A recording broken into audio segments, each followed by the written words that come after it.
Dogs are now at 9-1. We have Coach Sherwin Meneses, Shaira Hardio, Lance Lamina, and Eliza Solomon. Coach Sherwin, congratulations for this bounce back victory.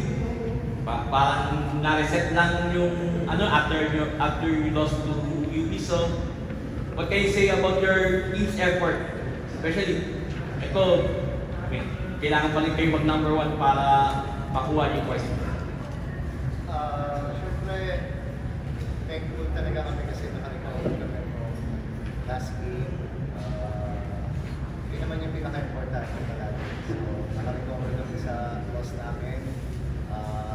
Naka-move on. So, start ulit. Start ulit para makakuha ng twice again. So, mag-prepare sa mga next game.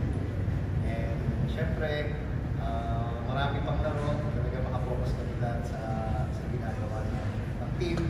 Sa every game kasi talagang nagkakabasaan na ng mga teams. So, talagang dapat lagi ka lang. 82 Lambs, you have 30 excellent sets, 4 digs, 1 service ace, and 1 attack. So yun nga, nakapag-reset kayo sa talo nyo against UP last time. So, ano yung mindset ng team right now, especially yun nga, papahirap ng laban starting against FP? Nga po, after po ng loss namin against UP, sinabi lang po namin po sa isa't isa na move on, move forward agad. Then, thankful ako kasi ngayon, nanalo kami against FPU kasi lahat din ng mga natutunan namin sa UP, ginawa namin ng paraan at na-execute namin dito sa FPU.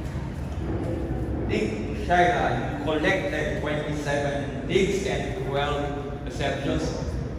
Very maganda yung laban today kasi mga rallies.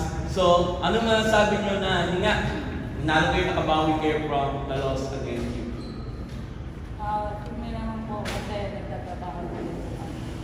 So, ayun, tinabaho namin yung FPU na game na laro po namin ngayon. And mas magtatrabaho pa po kami sa susunod na laban po namin.